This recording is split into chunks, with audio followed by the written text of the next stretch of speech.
Beneath the ice, she found warmth. The wind screamed through the endless white like a wounded animal. Snow sliced across the barren plains of Corensix, a dead world, where nothing lived unless it clawed and bled for every breath. And still, amidst the frost and fury, a single patch of warmth clung to life, a lonely tent made of stitched thermoweave and stubbornness. Inside, the only human for hundreds of kilometers sat cross-legged by a wheezing heater. His name was Dan. His face was rough, like the terrain carved by years of wind and regret.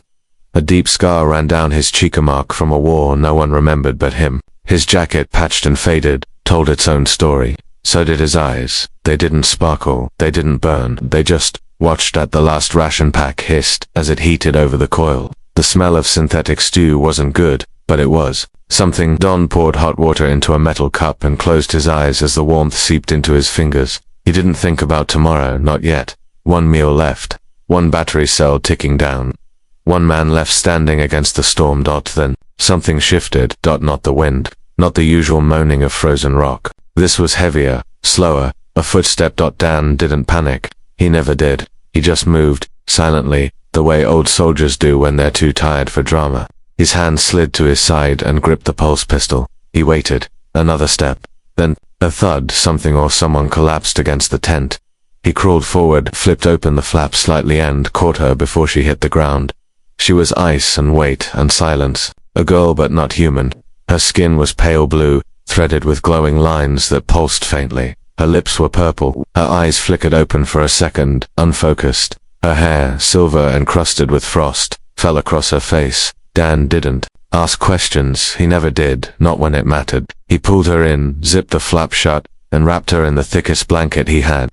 She was barely alive, shivering so hard it looked like she was trying to shake off death itself. He turned the heater up, pressed a thermal patch to her chest, and carefully poured warm water into her mouth. Her throat moved, a heartbeat still there, barely. Then she whispered something. "You're not like the others." Dan froze. Others? But before he could ask, she passed out again, her head slumping against his shoulder. Her body radiated cold, but it was the kind of cold that came from more than weather. It was the kind that settled inside a person and stayed there. He laid her down gently and stepped back. The heater hummed louder, steam curled up from the blanket. Her strange glowing lines seemed to shift with her breath.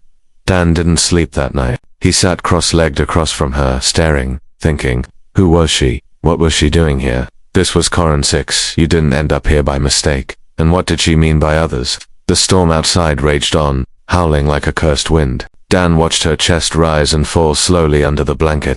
She was alive.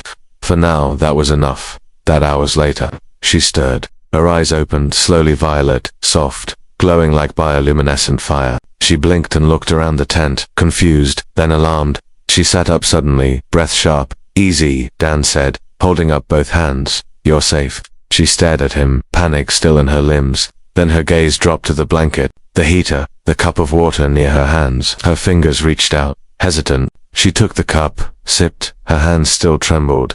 "They'll be looking for me," she said softly. Dan frowned. "Who?" She shook her head. "I can't say why not, because if you know, they'll hurt you too." He stared at her for a long time. His voice was even. "Lady, you almost died out there.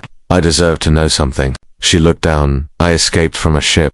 I was being delivered." "Delivered?" She nodded. "To someone who thinks owning people is tradition." Something cracked in Dan's chest, not something new, but something old, long buried. He knew that word. Owning. He'd fought in a war because of it. She clutched the blanket tighter. "I didn't know where to go," she said. "I just knew your signal was different. It felt kind." Don looked away. He didn't think he was kind. Just tired. "What's your name?" he asked after a moment. She hesitated. Then Scylla. "I'm Dan."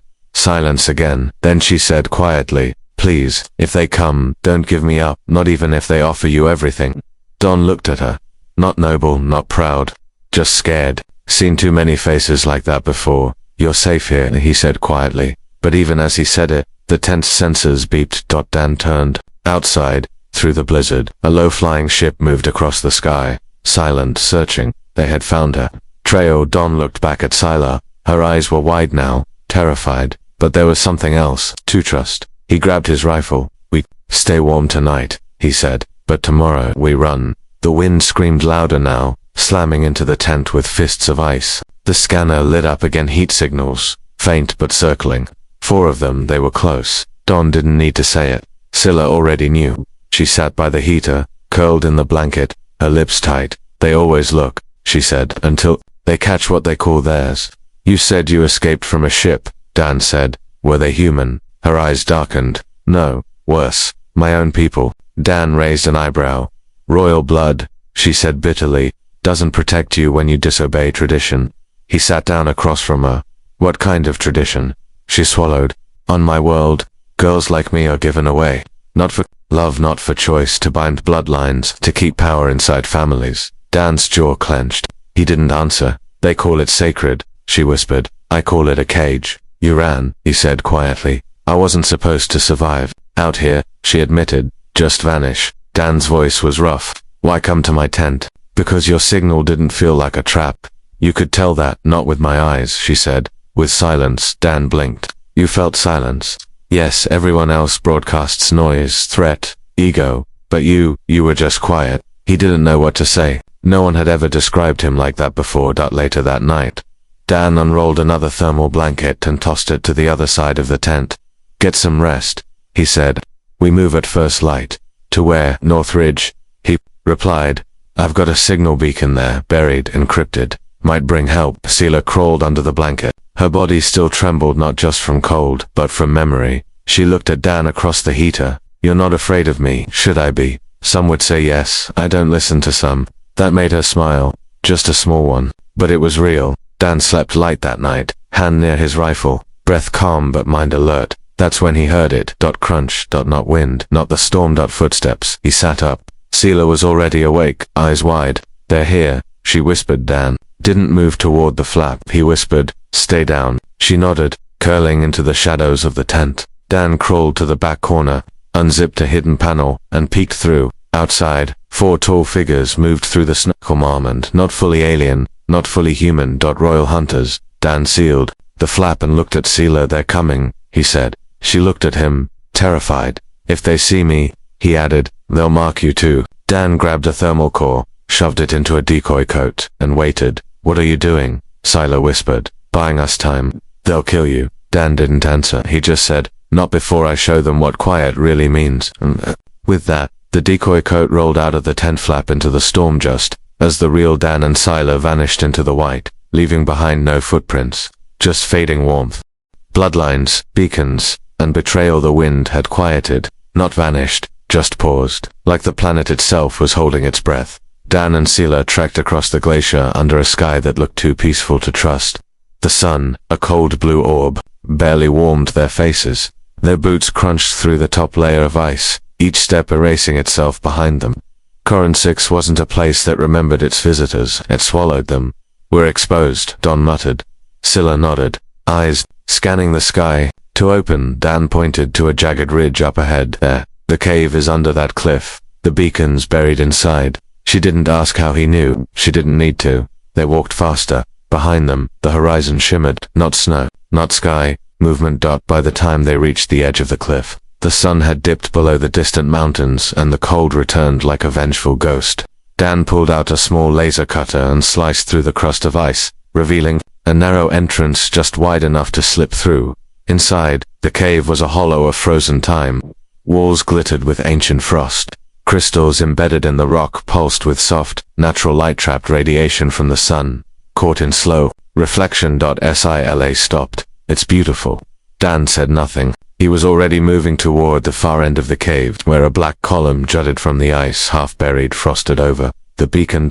He wiped the surface clean and slotted a chipped key into the console. Lights blinked, red, yellow, then blue. Signal active, he said. Broadcasting. To who?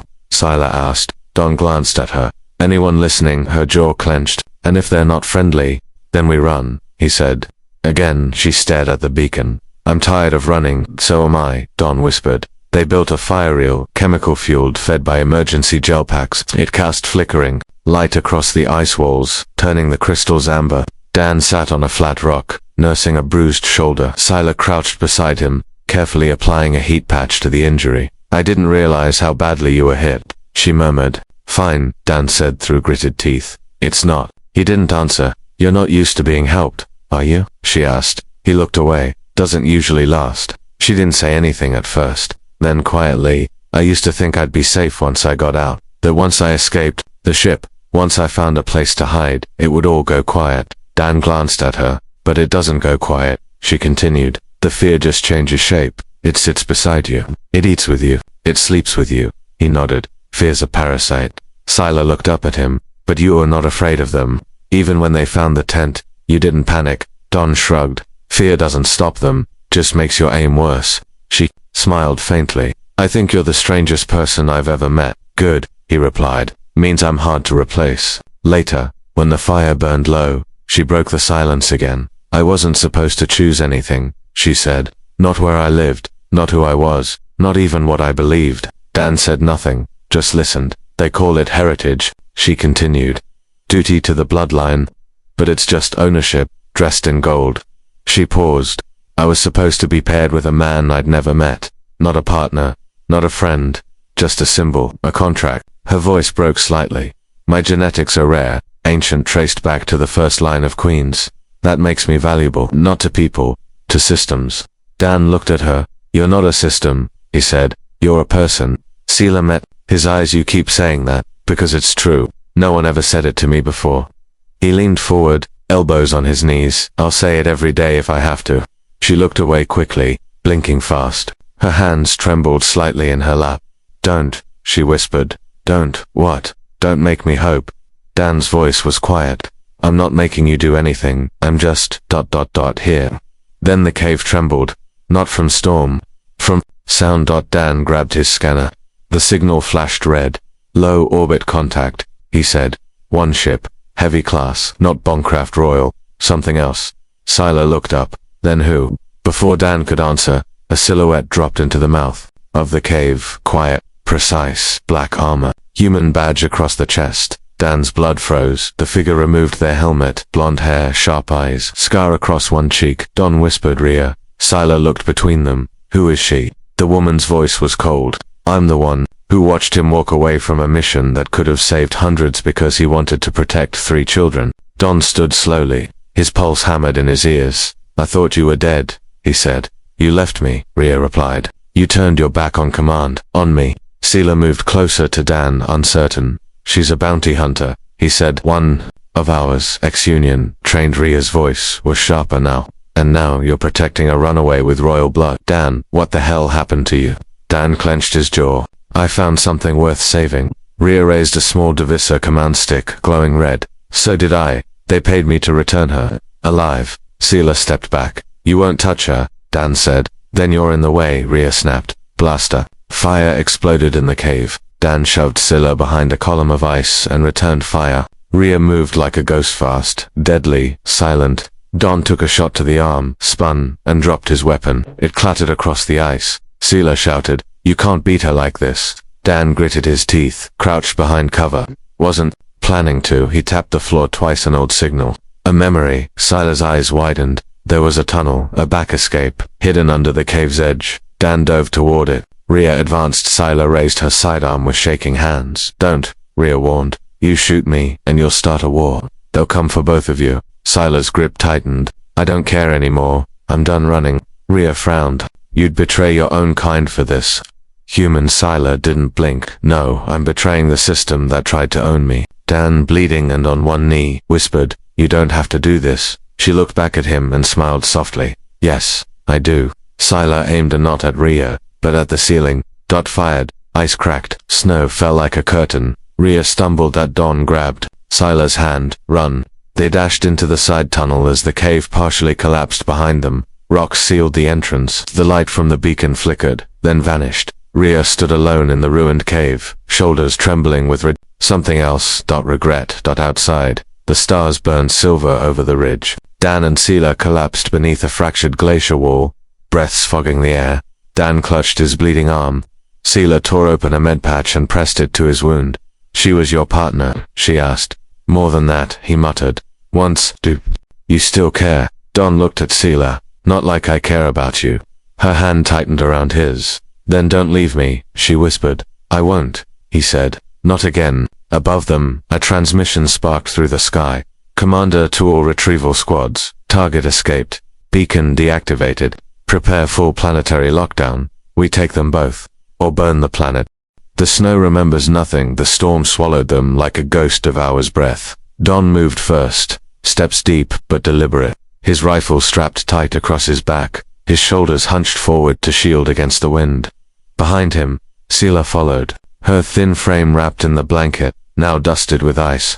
Her breath came in short bursts, sharp and white against the darkness. They had no path, no trail. That was the point. Behind them, the decoy coat fluttered once before being buried in snow. The hunters swarmed the tent, heat scanners lit, weapons drawn. But by the time they realized the ruse, Dan and Silo were already kilometers away, vanishing deeper into the frostbitten wilds of CORIN-6. How far? Silo called out through the storm. 3 clicks. Dan shouted back. North Ridge. If the map's still right. She nodded, though he couldn't see. Her legs burned. Her legs burned. Her lungs ached. But she didn't complain. She didn't ask to rest. Royals were trained to endure, but not like this. Not under a sky that hated everything warm. Dan glanced back once. The girl was still there, still following, still choosing him. It made something stir inside his chest. Something he didn't trust. Not yet. The landscape shifted as they pressed north. Icy hills flattening into a windswept basin littered with the wreckage of war.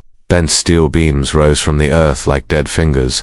Ash, frozen mid-fall, coated the broken bones of machines, too ancient to identify. This was a battlefield, Silo whispered. Yeah, Dan said. Long time ago. Fusion blasts turned the whole ridge into slag. Yours or theirs? Don didn't answer. They made camp beneath the remains of a downed drone carrier, half buried in the ice. Don popped the emergency dome just big enough for 2 and laid out thermal mats against the metal floor. No heater this time. Just body heat and insult ape. Inside, it was quiet. Outside, only the storm spoke. Don pressed a heat capsule into Sila's palm. Bite this. It'll warm your core. She obeyed. Her hands trembled, fingertips tinged blue. Her breathing steadied. He watched her as he unpacked the last of their rations to hide-and-see meal bars. Half a flask of filtered water, and a stick of med gel. Not enough for comfort, just survival. You always travel this light? She asked. Don grunted. Learned not to rely on comfort. Makes the crash harder. She curled into the mat, still holding the capsule. I don't think I've ever been this tired, she admitted. Dan leaned against the side wall, one arm across his chest. Tired's normal, he muttered. Welcome to my kind of vacation, Sela. Actually chuckled a small, strange sound in the frozen dark. I don't understand you. That's okay, Dan said. Neither do I. Sleep was impossible. The cold crept in through seams and silence. Sila sat up after an hour, eyes open, staring at the dome's wall. Don wasn't asleep either. Do you regret helping me? She asked. No, even if it kills you. He opened one eye. Especially then. She blinked. Why? Because I stayed quiet once, he said, voice low, and someone innocent died. He stared at the floor. I won't let that happen again. Sela looked down. I was supposed to belong to someone, she whispered. Not love, not marriage, just ... property, a trophy to be paraded and locked away. You're not a gift, Dan said. You're a person. Her eyes shimmered, not tears, not yet, but close. Thank you, she said, almost too softly to hear. Then the ground beneath them rumbled. A long, slow-grown metal shifting under ice. Dan's hand went to his rifle. That's not the wind. Silas stiffened, then dash boomed at the floor beside them exploded. In steam and shards, something massive broke through from beneath a hand made of rusted metal and bone. Clawed and ancient. Dan pulled Sila back as the creature rose. It was a guardian, an auto-guardian from the old wars, built to protect royal bloodlines. It stood over 3 meters tall, half mechanical, with glowing red eyes and a cannon embedded in its left arm. Sela screamed. What is that? She shouted. Dan's eyes didn't blink. A bodyguard, he said, but not for me. The guardian's eyes scanned the dome. Its deep voice hummed. Target identified. Royal mark. Status. Active. Threat. Proximity. High. It turned its cannon on Dan. Don didn't flinch. Scylla dove between them, arms outstretched. No, he's not hurting me. He saved me. The machine paused. Processing. Subject confirmation required. Input command. Sela looked at Dan. Cover me. He raised his weapon, circling behind the machine as she reached its control panel. Her fingers hesitated, then typed in a code, the one she was born to never use. Her family's bloodline signature. The guardian blinked. Command accepted. Danger. Past then with a low mechanical sigh, it shut down, collapsing forward with a hiss of steam, its eyes dimming. Dan exhaled slowly and lowered his rifle. Scylla fell to her knees, shaking, exhausted. You okay? He asked, kneeling beside her. She nodded weakly. I'm starting to think I'm bad luck. He smiled. Nah, I just get hurt a lot. She elbowed him lightly. Thanks ... for trusting me, not shooting it. You trusted it, Dan said. So I trusted you. She looked at him. He's warm, vulnerable, real. For the first time since she entered his tent, she didn't feel like a guest. She felt like a teammate. Morning came with bitter clarity. No clouds, no snow, just endless white hills and a sun that burned cold. Don sat on a rock near the collapsed Guardian, steam rising from a flask in his hands. Scylla joined him, silent. Then she said, I need to tell you something. Dan waited, didn't look at him. The ones chasing me, they're not just royals. They're the Council of Boncraft, the highest power on my world. He didn't move. They want me, she continued. Not for politics, for genetics. I have something rare in my blood, old code, pure lineage. They want to preserve it, force it into others. Her voice trembled. They don't need me alive, just fertile. Dan closed his eyes. Not from shock, from memory. He had heard this before. He had fought for this before. She glanced at him. Being near me makes you a target, I figured. And you're still here. His voice was quiet, because running alone breaks people. I've been there. She tilted her head. Where? Dan stared out across the ice once. I was ordered to wipe out a base, enemy stronghold, or so they said. We hit fast, hard, burned everything. He paused. It wasn't a base, it was a refugee camp. Children, families. Her breath caught. I pulled 3 kids from the wreckage, Dan said. Got court-martialed for it. He looked at her. They lived, but I didn't. Not really. Not the part that believed in orders. Scylla reached for his hand. He didn't pull away. You understand more than you know, she whispered. They sat close now. Not because of cold, but because there was no one else left who could sit beside them. I'm not just a runaway, she said. I'm a rebel now. Dan nodded. You've got a choice now, he said. We can keep running, or we stand together. Scylla blinked. And if I choose you, Dan held her gaze, then I choose you too. That night, they didn't sleep. Not because of fear, because of clarity. Because far above them, a black ship drifted across orbit. Inside, a commander stared at a blinking signal. The Royal Mark is active again, his officer said. The commander smiled. Good, he whispered. Let her feel safe. Let her trust him. The officer hesitated. Sir, we let her believe she's free, the commander said. And then we remind her what her blood means. Outside, the stars burned cold, but inside Dan's dome, 2 people who didn't belong to anyone made a choice to stop running. The choice that echoes. Dawn crawled over Corin 6 like a ghost, dragging light behind it. The snowfields turned silver.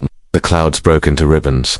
And high above the frozen world, black dots moved slow, steady, circling like vultures. Scout ship. Scylla sat on a flat rock, her knees pulled to her chest, watching the horizon with tired, burning eyes. Her breath fogged in the cold. She hadn't slept. She didn't try. Don moved behind her, limping slightly. His arm was bandaged, tight and clean. The med patch holding. He carried a tattered case, the last of their gear. Scanners picked up 3 drop zones, he said. Southeast, northwest, and directly overhead. She nodded. So, they're surrounding us. Looks that way. Scylla stared at the distant ships. They're not going to stop, are they? Don shook his head. They think your blood is more important than your soul. She smiled bitterly. My people once believed that the stars guided fate. Now we just brand it into DNA. Don crouched beside her. And if you left that bloodline behind? I did, she said. But the mark's still in me. I can't erase it. He reached over and gently touched her wrist, where a faint glowing thread pulsed beneath her skin. Maybe you don't have to erase it, he said. Maybe you just give it a new meaning. She looked at him, her expression unreadable.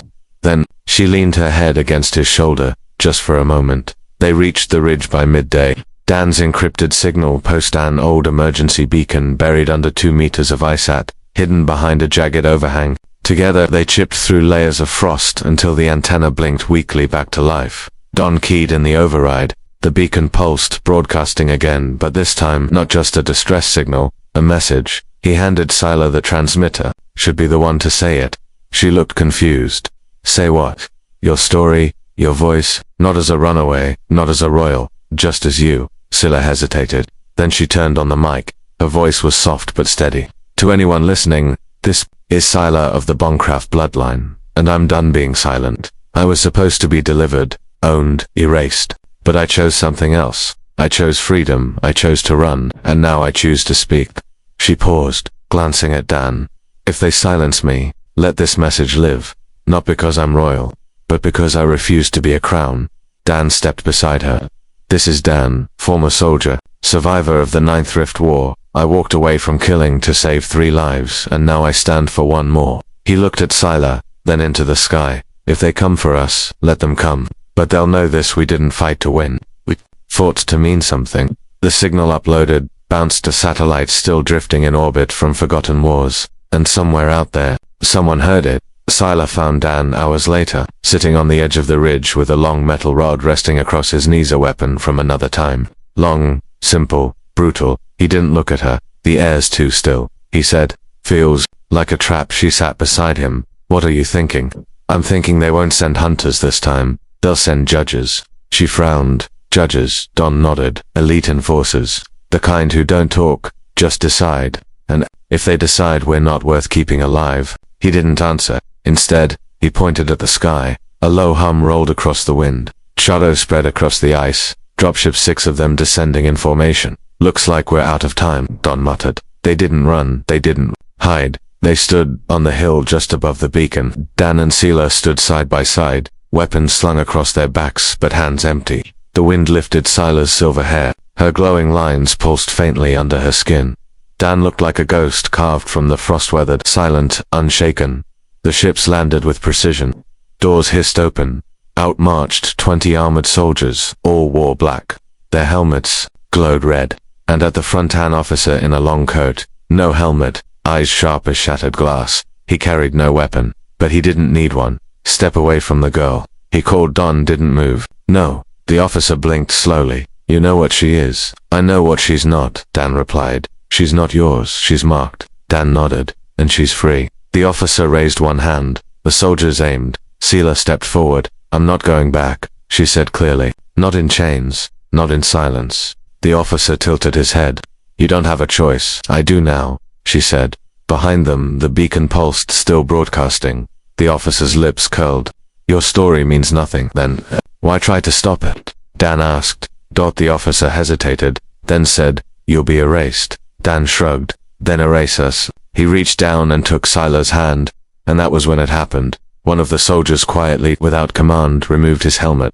His face was young, scared, but resolute. He knelt. Another followed. Then a third. The officer spun, furious. What are you doing? The kneeling soldier spoke.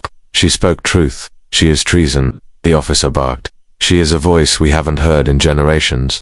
Another soldier whispered.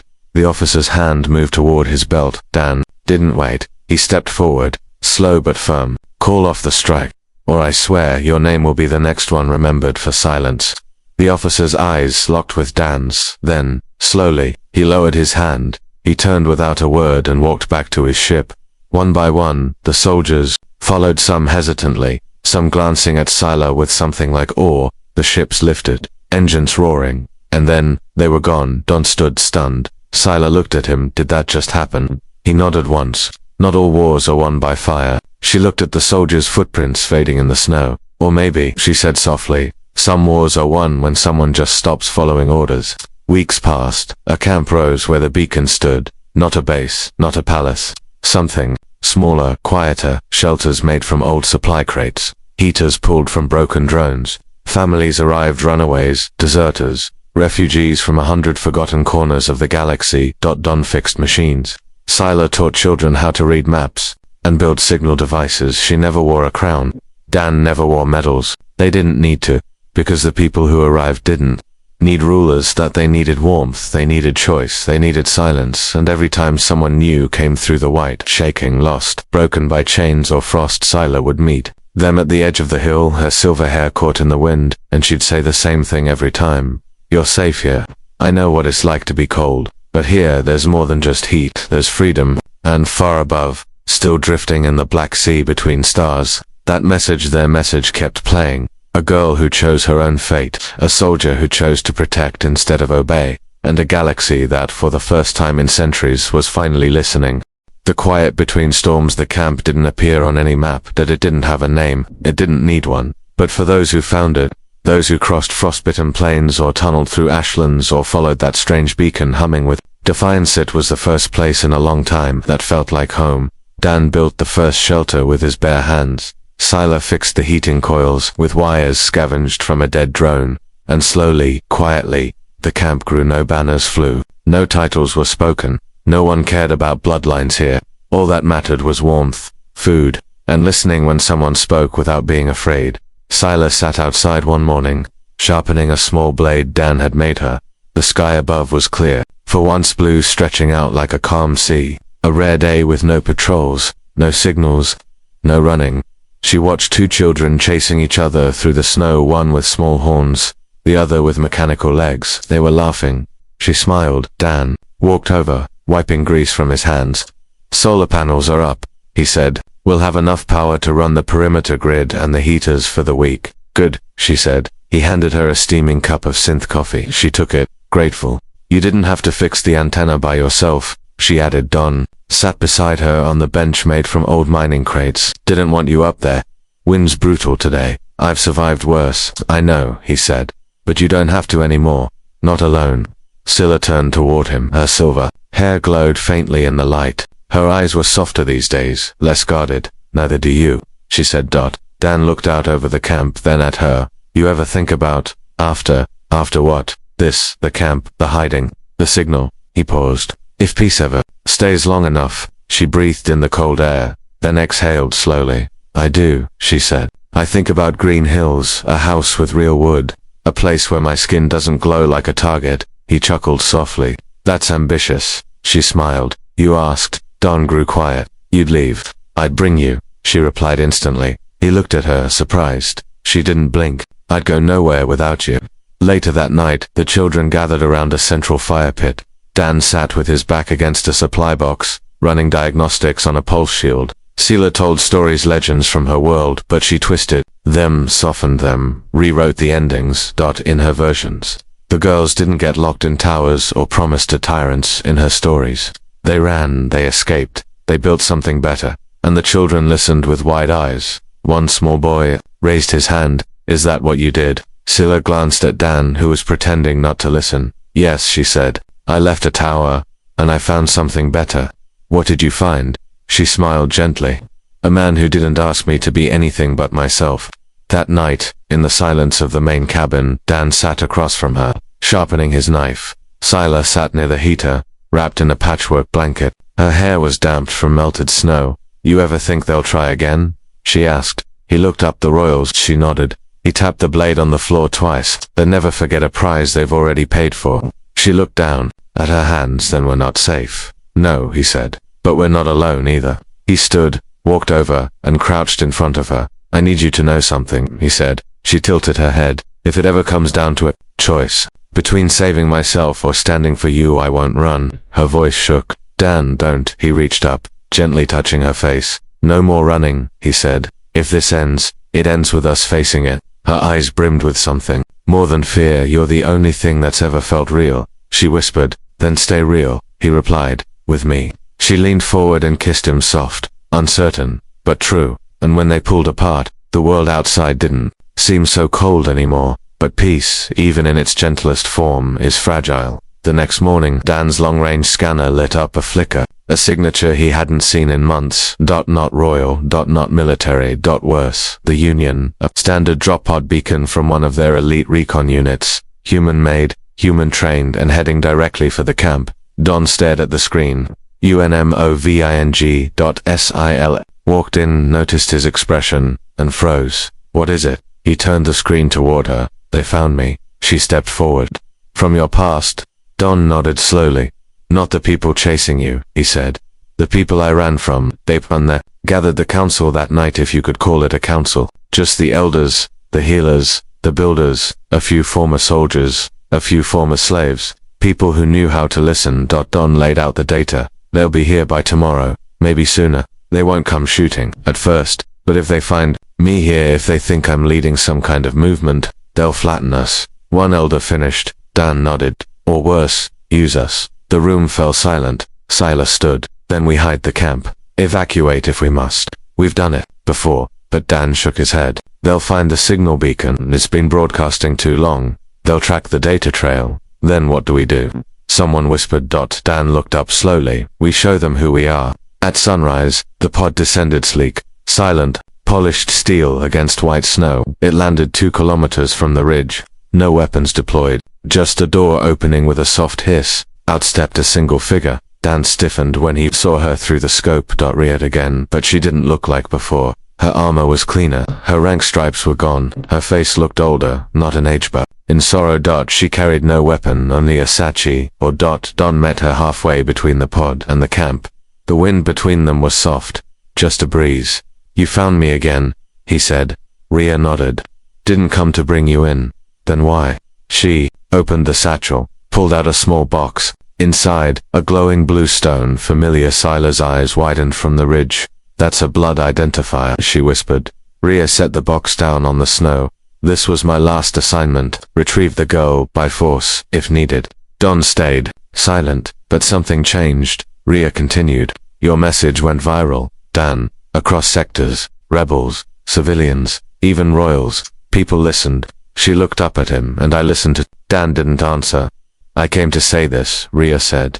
I'm done with orders, with systems. She looked behind him, toward the camp. Can people like me stay there? Dan finally exhaled. If you don't come to take only to give, then yes. Rhea knelt in the snow. I have nothing left, but I can build, I can teach. He nodded slowly, and for the first time in a long time Rhea smiled. That night, Sila and Dan stood beneath the stars. He looked at her. You believe her? Sila nodded. I don't think she knows how to lie anymore. They stood in silence for a while. Then Sila whispered, you ever wonder why we keep surviving? Dan smirked. Luck. She shook her head. No, something else. He waited. I think the galaxy's watching, she said, waiting to see what we do with our second chances. Dan took her hand. Then let's make it count. Far above, in the darkness between stars, 2 old satellites blinked. Their memory banks held stories now, not of war or conquest, but of a girl who walked into a stranger's tent to borrow warmth, and stayed to build a home. A fire that never fades. Winter came back to Corin 6 with teeth. Snow fell thicker now, the kind that didn't whisper, it swallowed. But in the heart of the white wasteland, the little camp still stood, stronger, warmer, not because the storms had grown weaker, but because the people inside no longer feared them. The camp had grown. What began as a stitched-together tent and a broken beacon was now a quiet sanctuary. 12 shelters, 2 learning domes, a medbay made from old ship hulls, and a shielded forge where Dan spent most days hammering scrap into tools. They called it Hollow Light, not because it was empty, but because it had space for light to grow. Sila walked through the fresh snow, barefoot, her feet used to the cold now. Children chased behind her, laughing. A girl with tusks tossed a snowball at her side. Sila caught it without looking, spun, and lobbed it back with playful precision, a few meters away. Don was working beneath a half-sheltered overhang, soldering a power converter. His jacket sleeves were rolled up despite the freezing air. The muscles in his arms rippled with every motion, precise but relaxed. A boy watched beside him, mimicking every move with a pretend tool. Sila stood watching him for a while. She still remembered the first time she saw him, silent, tired, surrounded by cold. Now, he was fire, not loud, not wild. Just steady. That night, they gathered inside the main hall, once a landing crate, now strung with lights made from melted crystal tubes. Rhea stood by the corner, her sleeves rolled up, teaching a girl how to map wind currents. The same woman who once came to take, now stayed to protect. Dan stood up near the heater, holding a small device in one hand. It's ready, he said. Everyone grew quiet. The device buzzed, then blinked blue. Sila stepped forward, heart pounding. This isn't just a beacon, she said. It's a record. She looked around, not of who we were, but who we are. Don tapped the console. A hologram shimmered into the air. Voices, pieces of everything they had built together. The first signal Dan sent when he saved her. The second one they broadcast from the cave. And now, a third. Sila's voice came through the recorder. They gave me away as a tradition. I ran as a crime, but I stood as a choice, and now I live by that choice. Dan's voice followed. You don't need a crown to protect people. You don't need war to be brave. Sometimes, courage is just staying when everything says leave. More voices joined, the children, the builders, even Rhea stories, memories, laughter. The beacon, HUMMED, and launched up into the sky. This time, not a cry for help, but a declaration. We're still here. 3 days later, a reply came. Not from a royal fleet, not from a bounty squad. From 1,000 systems away. A rebel signal. A civilian network. A rogue historian. A retired pilot. A once loyal ambassador who had grown tired of silence. Messages poured in. I heard her story. I left my post. I showed your message to my daughter. She cried. Said she wanted to grow up free. I defected because of you. Not for war but for hope. Don watched as the messages scrolled across the console, blinking, endless. He turned to Sela. You started a movement. She shook her head. We started a fire. But fire draws shadows, and not all were ready for change. A new ship appeared in orbit a week later. Not a fleet, just one, but old and dangerous, a vessel from the Council of Boncraft. Not painted, not armed, just ancient and proud. It landed 5 kilometers away, and didn't move, didn't send troops, didn't send threats, just a single envoy, dressed in ceremonial grey, masked, silent. Dan met him halfway. Sila insisted on coming too. The envoy stood tall, unbothered by the cold. You are Sila of Boncraft? He asked. I was. She answered. He tilted his head. You were born of the bloodline, carried the mark. Your duty is sacred. She said nothing. He looked at Dan. And you are? Just a man with a tent, Dan replied. The envoy didn't blink. We could have taken her. You tried. The envoy paused. Then we no longer want war. Sela stepped forward. Then what do you want to witness? She blinked. Witness what? Your choice, the envoy said. To see if a girl who walked away can stand without chains, and if the world lets her. Sila stared. I don't need your approval, she said. No, he replied, but others will. He handed her a sealed crystal. Deliver this when you're ready. What is it? Dan asked. The envoy looked at them both. The end of a bloodline, or the beginning of a new one. Then he walked away, and the ship left without firing a single shot. Weeks passed. Spring, or what passed for spring, on Corin 6 began to creep in. Tiny sprouts grew from geothermal cracks, and one morning, Dan found a note on his workbench. It was from Scylla. It read, I'm not leaving you. I just need to walk alone for a day. There's something I have to bury. Don knew where she went. He followed at a distance, quietly. She went to the ASHLANDS, where it all began, where she collapsed. Into his arms, where she found the blanket. She knelt in the snow, opened the sealed crystal. Inside was her family's crest. She placed it on the ice. Then beside it her mark, the royal tag removed, still faintly pulsing with light. And then, the blanket, old, frayed, but whole. She folded it, placed it on top. A grave not of death but of surrender, not to fear, to freedom. Dan stepped forward. Sela didn't turn. I used to think I had to destroy everything I came from, she said, but I don't. I just had to stop letting it own me. He didn't say anything. She stood, turned to him. I still want that house, she said. Wood walls, green hills, and you. He smiled. We'll build it here. She laughed. There's no grass here. Then we grow it. She walked to him and wrapped her arms around him. No words, just warmth, the kind that lasts. Years later, people would come from all corners of the galaxy to find Hololight. Not because of its leaders, because of its story. A girl who was supposed to belong to a crown. A man who was supposed to belong to a war. And how they gave each other back their names. The message they sent still plays in hidden channels. We didn't fight to win. We fought to mean something. And we still do. And on some nights when the wind howls and the stars burn quiet overhead, a young traveler might knock on an old door. It creaks open, and a woman with silver hair and soft violet eyes smiles and says, You're safe here. I know what it's like to be cold. But here, there's more than just heat. There's love. And behind her, a quiet man hands the traveler a blanket. One choice. One warmth. And everything changed. The story that refused to die. Years passed. Corin 6 was still cold, still cruel, still the kind of planet that tried to eat your hope with every storm. But in one corner of that frozen world, something grew anyway. Hololight. No longer just a camp. It had become a settlement, a refuge known across galaxies by only one rule. You don't need permission to be free here. The old beacon still stood in the heart of town, blackened by wind, but still blinking softly every few minutes. People came from everywhere, former slaves, lost soldiers, royal defectors, children with scars, and women with old marks etched into their skin. They brought only what they could carry, and often, even less. But someone always met them at the edge. Sometimes it was a teenager with glowing tattoos and sharp eyes. Sometimes it was Rhea, older now, her face softer than when she first arrived. Sometimes it was a boy with mechanical legs who used to limp but now ran faster than the wind. And sometimes, when the snow fell just right and the sky turned blue-gray like it had all those years ago, was her Sila. She no longer wore her mark, but she wore her truth. She was taller now, stronger, her silver hair longer, sometimes braided by the children who clung to her stories. The violet in her eyes still shimmered, but it didn't flicker in fear anymore.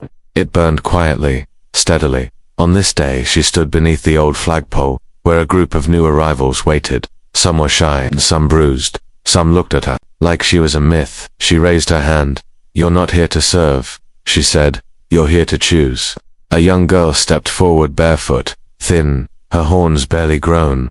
"Are you really her?" The girl whispered. Sila knelt. "I'm not anyone special," she said. "Just someone who was cold once." The girl looked down at the blanket in her hands, ragged, faded gray with a red patch sewn into one corner. "Someone gave me this," she said. "Said it used to be yours." Sila's breath caught. She reached out, touching the corner gently. It was the blanket, the first one. The one Dan wrapped around her, all those years ago in that lonely tent. Later that evening, Sila walked to the edge of town, where the cliffs dropped into a frozen canyon. The wind was sharp, the ice gleamed in the moonlight. Don sat on a bench. He'd built himself from stone and metal. He was older too. The scar on his cheek was deeper now. His hands were slower, but stronger. His back didn't straighten as fast as it used to, but his eyes never lost that calm stillness that had once drawn her in. She sat beside him, resting her head on his shoulder. She had the blanket, she said. Dan smiled faintly, knew it would find its way home. She asked if I was really her. "And what did you say?" "That I wasn't special, just cold once." Don laughed under his breath. "I said the same thing to a war doctor once after I got shot through the shoulder. She slapped me and said, 'Then be warm for someone else.'" Sila chuckled. "I like her. She died a year later saving a kid from a collapsing base." Dan said, "But the kid's alive. Lives in Sector 12 now. Sends letters." Sila looked at him. "You never told me that." Don shrugged. "Didn't think it mattered." "It matters," she said. They sat in silence, watching the stars move across the sky like slow tears. The next morning, Dan received a message on his personal console, a name he hadn't seen in years. "Commander Ellen Voss, Union Fleet retired." The message was short. "Hollow light is becoming legend. Quiet fire. Even our enemies whisper it. The galaxy needs stories like yours. Will you let us send a team? Not soldiers, not diplomats, just recorders. We want to learn, to remember." Voss. Don stared at the message for a long time. Ben forwarded it to Sila weeks later. The team arrived. A ship no bigger than a freight runner, painted silver and white. Inside were 3 people, one old man with a mechanical eye, a soft-spoken archivist with a crooked smile, and a young woman who said she grew up watching illegal broadcasts of the hololight transmissions. "We're not here to ask questions," the archivist said. "We're here to listen." Dan and Sila agreed. They spoke not of battles, but of choices, not of victories, but of warmth. They told the story from the beginning. Dan told of the tent, of the moment he opened the flap and caught a girl who should have died, of how her lips turned purple and her skin glowed under his blanket, of how she whispered, "You're not like the others." Sila told of the ship that held her, not with chains but tradition, of how her bloodline was a cage wrapped in velvet. Of how she didn't know where to go, but she followed a signal not because it was strong, but because it was quiet. Dan described the Guardian, rising from the snow, part machine, part bone, built to protect what it couldn't understand. Sila told them how Dan didn't shoot it because she had trusted it, and so he trusted her. They told of Rhea, how even those sent to destroy could choose again, how not every weapon had to fire, how love sometimes wears the face of an old enemy, asking if there's still room at the table. They told of the cave, of the broadcast, of the kneeling soldier, of the first time silence defeated command. The archivist cried, quietly. The young woman smiled with trembling lips. The old man with the mechanical eye whispered, "You saved more than yourselves." Dan shook his head. "We just stood still. Everyone else kept moving." "No," the woman said. "You stood still so the rest of us had something to move toward." And still, even after the ship left, Hololight remained. People still came, not to see heroes, but to start over. One day, many years later, a boy ran into the town square, waving a scrap of paper in the air. Look what I found." Everyone gathered. The paper showed a news screen, a recording part documentary, part memorial. Title, Blanket in the Snow. The love that started a fire. It was their story, told across the stars now. Scylla stood behind the boy, hand over her mouth. Don walked out a moment later, rubbing his shoulder. Guess we're famous again, he muttered. She looked at him. I thought you hated attention. I do, he said. But if they remember something, I want it to be this. He pointed at the screen, where it showed the blanket. The one thing he offered without thinking. And everything that came after that night. Scylla and Dan stood under the stars one last time. They were older now. Slower, but not dimmer. She leaned into, whom do you ever think about how it started? He nodded. One cold night. One stranger. One choice. She smiled. You never asked me why I collapsed at your tent. He looked at her. Why? She said, I didn't collapse. I saw your heat signature and I dropped on purpose. I didn't know if you'd help it. I'd rather risk death than go back. Dan laughed. Smart girl, she grinned. Lucky man. And so their story didn't end. It spread, carried by whispers, lit by kindness, fueled by fire, because sometimes the smallest act of blanket in a storm isn't just survival, it's a beginning.